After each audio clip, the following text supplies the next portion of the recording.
Alhamdulillah Alhamdulillahilladzi basyara al-mu'minina bin na'imin muqim wa anzala al-ladzina min azabin alim. Asyhadu an la ilaha illallahul aliyyul hakim wa asyhadu anna Muhammadan abduhu wa rasuluhul karim. Allahumma shalli ala sayyidina Muhammadin nabiyil mursyidil amin wa ala alihi wa sahbihi ulil fadli mubin. Amma ba'd. Ya ayyuhal mu'minun ittaqullaha haqqa tuqatih wa la tamutunna illa wa antum muslimun. ขอความสุขความเมตตาการเอาฟิกและฮิดายัตจากพระองค์อัลเลาะห์ซุบฮานะฮูวะตะอาลาจงประสบกับพี่น้องผู้ร่วมละหมาดอิหมัดที่รักทั้งหลายขอเตือนตัวเราเองและพี่น้องทุกคนในบริบทวันนี้ว่าเราทั้งหลายผู้ยังเรียนอัลเลาะห์ซุบฮานะฮูวะตะอาลามากๆกับการยังเรียนการตักวาต่ออัลเลาะห์นั้นคือเสบียงที่สำคัญที่สุดที่จะนำเรารับไปพบกับอัลเลาะห์ซุบฮานะฮูวะตะอาลาในฐานะของผู้ที่ได้รับชัยชนะในฐานะของผู้ที่ประสบความสำเร็จนั้นที่อัลเลาะห์ซุบฮานะฮูวะตะอาลา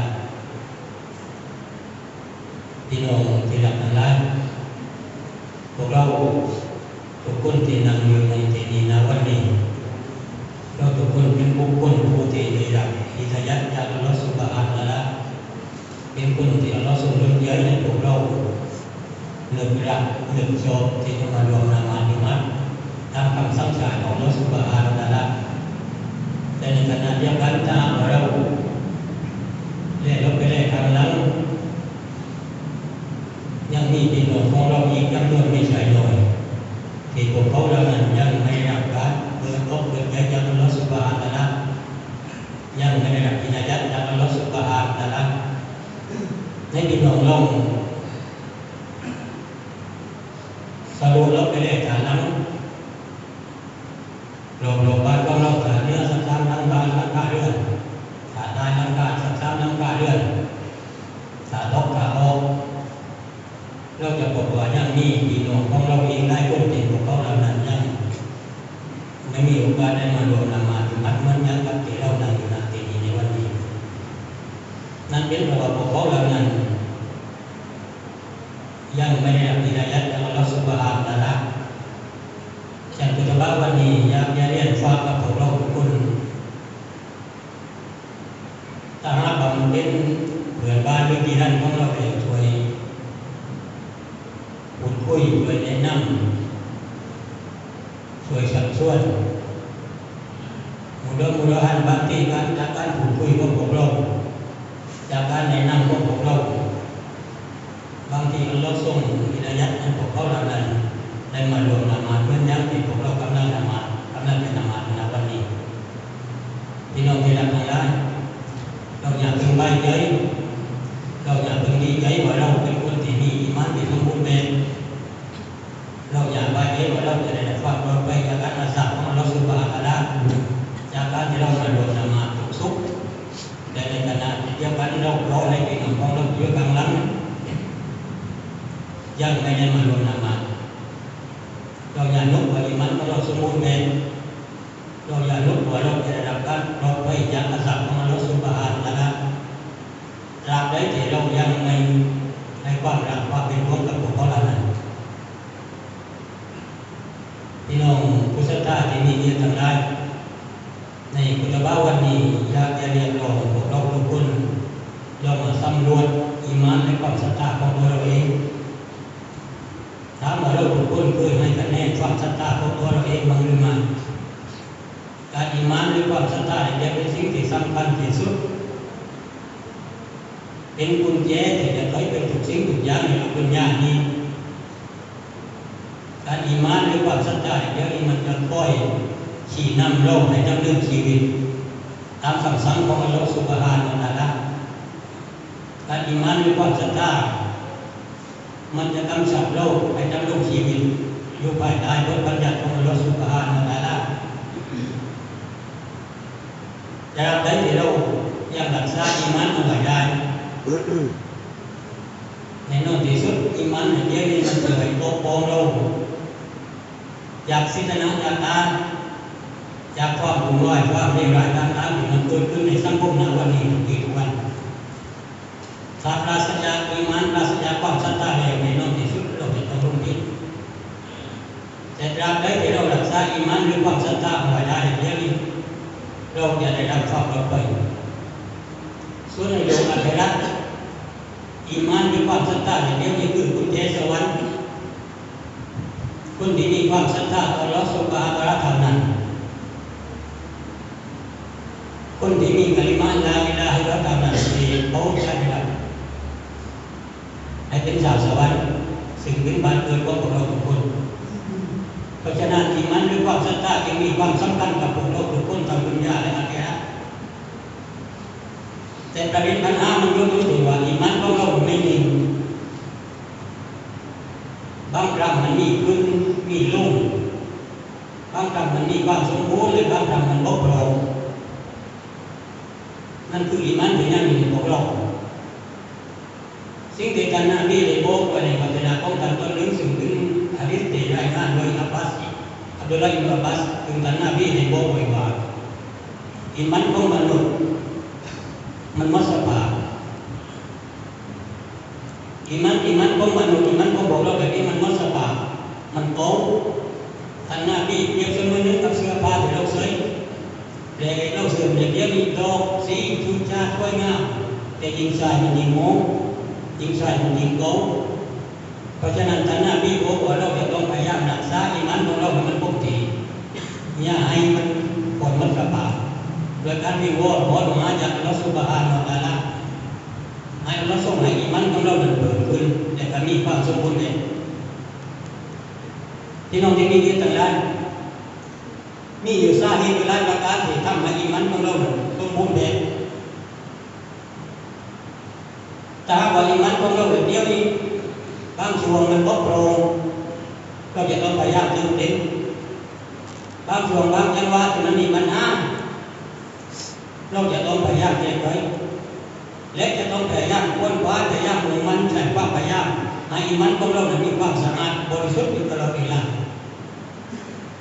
หลายประการสาเหตุหลายประการที่เราจะรักษาอิมานเรามีความสมบูรณ์อย่างเดียวไม่ว่าจะเป็นการเรามีการศึกษาเนี่ยโดยยังต้นเนืองไม่ว่าเราจะมีการสิกเกตเราดึกถึงอัลเลาะห์นั้นก็เป็นสาเหตุที่ทำให้อิมานของเราเกิดขึ้นไม่ว่าจะเป็นการปฏิบัติในอามัลหรือเป็นศอเลห์ก็เป็นสาเหตุที่ทำให้อิมานของเราเกิดความสมบูรณ์แม้กระทั่งการที่เราทัศนศึกษาทัศนย้อนไปเลยทะเลเลยภูเขาเงยไปฟ้าสังเกตเลยปีละมันเป็นโลกของอัลเลาะห์เลยที่ท่านนบีบอกว่าจะเป็นสาเหตุที่ทำให้อิมานของเราเกิดขึ้นพอแรกว่ามันฟ้ากว้างในทะเลมันลึกมันกว้างอย่างเดียวมีภูเขาที่เราศึกษาอย่างเดียวแต่นึกถึงอัลเลาะห์ในท่านที่มีความสามารถเป็นผู้สร้างท่านนบีบอกเป็นสาเหตุที่ทำให้อิมานของเราเกิดขึ้นเช่นเดียวกันนั่นที่บอกว่าสาเหตุที่ทำให้อิมานของเราสมบูรณ์แบบมันมีหลายประการและสิ่งหนึ่งที่ถูกเราทุกคนมองตามและไม่ปล่อยเห็นและไม่ปล่อยเห็นเป็นความสำคัญที่ทำให้อิมานของเราสมบูรณ์นั้นก็คือการที่เรามีความรู้สึกดีๆกับพี่น้องผู้ร่วมศรัทธามีความปรารถนาดีต่อพี่น้องผู้ร่วมศรัทธามีความรักมีความห่วงแหนมีความเป็นห่วงเป็นใยกับพี่น้องผู้ร่วมศรัทธานั่นเป็นสาเหตุสำคัญที่ทำให้อิมานของเรานั้นพูดเลยภาษาอังกฤษเมื่อยักษ์ในท่านนบีบอกว่าในหะดีษของท่านนั้นนี้ว่าถึงเป็นหะดีษที่ได้งานโดยอับดุลลาห์อิบนุมัสอุดท่านนบีบอกว่าลายุมินุอะฮัดุกุมฮัตตายุฮิบบุลิอาคีฮิมายุฮิบบุลินัฟซิท่านนบีบอกว่าพวกเจ้าแต่ละคนนั้นจะยังอีมานยังไม่สมบูรณ์ท่านนบีบอกพวกเจ้าแต่ละคนเดียวอีมานยังไม่สมบูรณ์แต่เมื่อไรตัวใดอีมานเราสมบูรณ์ท่านนบีบอกว่าจนกว่าเราจะรักพี่น้องของเราเหมือนอย่างกับเรารักตัวเราเองเราปรารถนากับพี่น้องปรารถนาดีกับพี่น้องของเราเหมือนอย่างกับที่เราปรารถนาดีตัวเราเองเราอยากให้พี่น้องของเราได้รับสิ่งดีๆเหมือนอย่างที่เราได้รับเราอยากให้พี่น้องของเราที่เราคิดแต่กับตัวเขามาสู่ในทางของเราเหมือนอย่างกับที่เรากับตัวเลยเราอยากให้ พี่น้องของเราที่ยังไม่ได้นำมารวมนำมาเพื่อยัดกับที่เรานั่งนำมานั่นคือความรักนั่นคือความเป็นห่วงนั่นคือปัจจัยสำคัญที่ท่านนบีบอกว่าถ้าเรามีความรู้สึกดีๆปรารถนาดีๆกับพี่น้องของเราเป็นสาเหตุสำคัญที่ทำให้อิมานของเราเป็นประเด็นสำคัญที่ทำให้อิมานของเราเกิดความสมบูรณ์แบบพี่น้องผู้ศรัทธาที่มีเกียรติต่างหลายความรักเป็นการงานของหัวใจอีมานเป็นสิ่งที่อยู่ในหัวใจ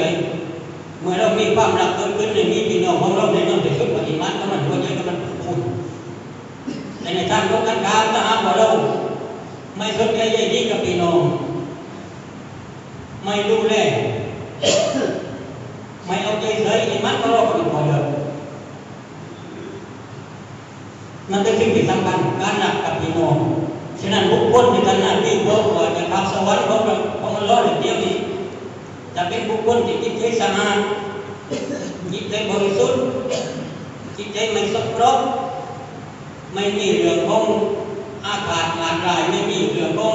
เกี่ยวกับโลกวิวาทนั้นไม่มีประกอบกับอธิษฐานนบีบอกว่าใครก็แล้วแต่ที่อยู่ในสังคมเดียวกันในเดียวนี้ถ้าโลกวิวาทไม่เล็กนั้นเกิน3 วันอะไรไม่เหมือนกันนะก็เป็นวันใหญ่ที่อารัมในอเมริกาสวรรค์ก็เป็นวันนี้ที่มีความอาภาษมาได้เป็นวันนี้ที่บริสุทธิ์จากการบริสุทธิ์เพราะฉะนั้นที่บอกว่าคนที่จะเข้าสวรรค์ของเราได้คือคนที่มีหัวใจ